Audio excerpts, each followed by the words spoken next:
A little over 24 hours ago, Nintendo finally revealed the Switch 2 to the world. After months of hardware leaks ranging from photos of the motherboard to images of dev kit controllers, the new handheld hybrid system was showcased to the world in a brief hardware-focused 2-minute trailer, with promises of a more in-depth reveal coming in April. Much of the initial reveal trailer detailed incremental upgrades to the system's design. New mechanically attaching Joycons, a larger screen, a new U-shaped kickstand, a second USB-C port on the top of the system for tabletop mode charging, and a mysterious new button on the right Joy-Con not labelled in the trailer, but with a letter C present on it in leaked versions of the device. However, there is one aspect of the Switch 2 hinted at in the initial reveal trailer I want to speculate on, because it could potentially offer a solution to a major accessibility barrier present with the current generation of Switch systems. Let's talk about the potential of using the new Switch 2 Joy-Cons on their side like a mouse on PC. Now, to be clear, this is far from an officially confirmed feature that I'm going to discuss.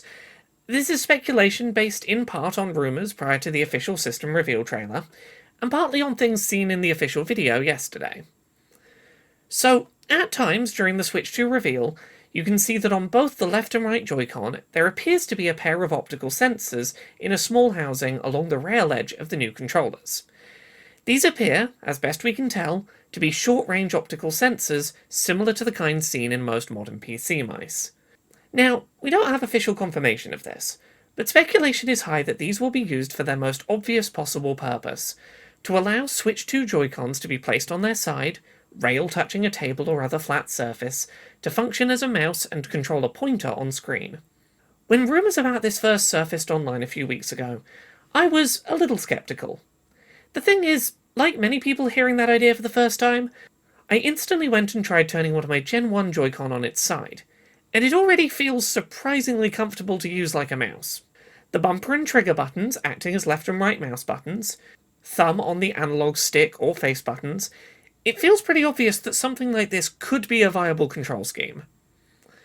This theory seems to be supported by the initial reveal trailer, which, while not definitively confirming the feature, showcases both Joy-Con placed on their sides on a flat surface, gliding around as though being used as mice. This is further supported by the fact that this sequence of the trailer begins with a super quick shot of the Joy-Con being connected to their new wrist strap peripherals. Now, why would you want to attach wrist strap connectors during a segment of the trailer about placing your Joy-Cons on a flat surface to glide around? Well, the new wrist strap connectors raise your Joy-Con rail slightly up off the table or other surface, and feature a flat raised side, seemingly designed to improve the ability to glide the Joy-Con around, and slightly lift the optical sensor slightly away from the surface it's detecting, offering a small hole where the sensor lies. So, while not formally confirmed, I'm going to, for the time being, assume that this is what Nintendo is hinting at with this part of their reveal trailer.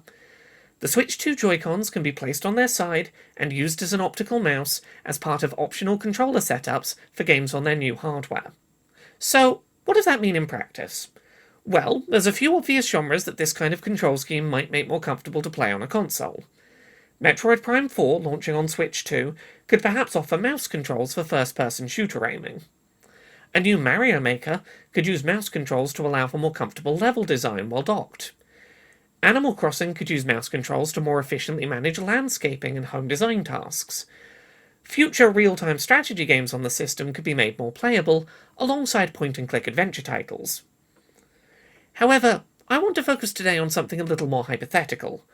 A potential way that offering players mouse controls could help work around an accessibility barrier present with the current generation Switch. Mandatory motion controls. It's no secret that the current Switch has a handful of games, some of which are first-party titles, that feature mandatory motion controls when docked.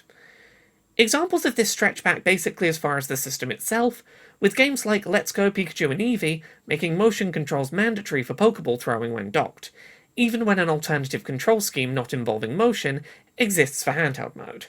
Now, in a perfect world, game designers would avoid making motion controls mandatory in their games where possible, to reduce the risk of accessibility barriers for disabled gamers, who may struggle to make rapid, sweeping, or precise motions with their arms during gameplay.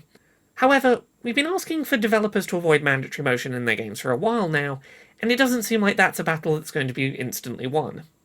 However, I wonder, Would it be possible for game developers to offer alternative control schemes on Switch 2 for their games, where motion controls are instead replaced with mouse controls? Imagine a game like Skyward Sword HD. That game thankfully did provide alternative controls to avoid motion, allowing players to use the right analog stick to swing their sword, at the cost of losing 3D camera control, unless they held down an extra button. Imagine now a Switch 2 update for the game that allowed players to crank up the sensitivity on their Switch 2 Joy-Con mouse, and swing their sword with a small mouse movement in the direction they wish to slash. They could even still hypothetically move the camera without having to hold a button down, using the mouse Joy-Con's analog stick with their thumb. While switching motion controls for mouse inputs isn't going to make motion-centric games accessible for every kind of disabled gamer who currently struggles with motion inputs, it would likely help a lot of people and a lot of use cases.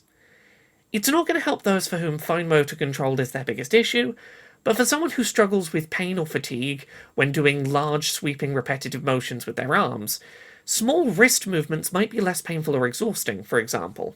Now, I recognise not all motion-controlled games are as immediately easy to map to equivalent mouse controls as the example I gave with Skyward Sword. But I do think that for games designed to center motion controls, this could be a way to offer players an alternative that might be, hypothetically, more accessible for them due to stressing different muscles, movements, and parts of the body.